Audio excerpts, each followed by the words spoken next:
Magunang nagunang magbalantay sa Archdiocese of Ozamis Archbishop Martina Sarmento Habawa Didi sa Pontifical Mass gahimod karong adlaw sa kapistahan sa parokya sa Aluran, Misamis Occidental, ang parokya ni San Mateo uban sa mga kaparian sa lokal nga simbahan sa Archdiocese of Ozamis.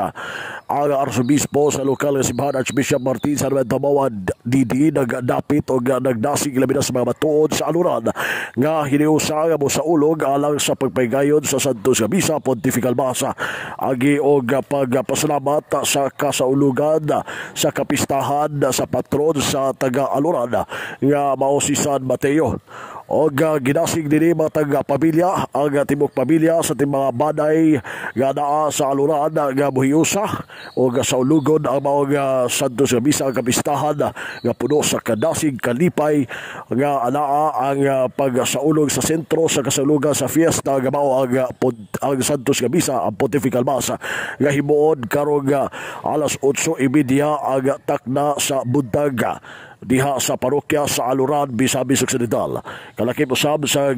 dasig sa Arsobispo ang tanan nga mga professionals, mga nahimong kapahin sa pagpangamuyo ni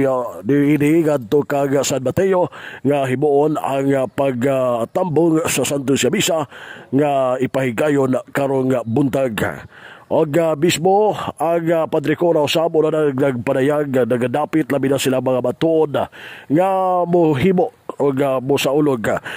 sa Santos Misa din sa tibok adlaw doon ay duha ka Santos Misa nga ilang ipaygayon karong adlaw kaganiyang alas 5:30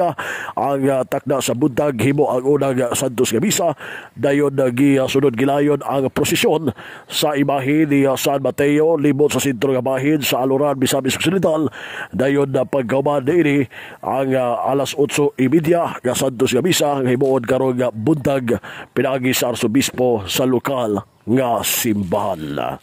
Alang sa ato ang mga parokyano, malipayong pagsaulog sa kapistahan ni San Mateo. Ingon man sa tanan natong nagsaulog na tanang tibok simbahan nagsaulog man ini.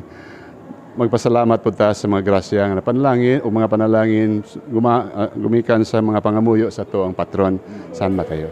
Alang sa DXD siya Manuel Campana, ang Radio Simbahan W8 Manuel Ronquillo Jr. Danag sa Nagbayan.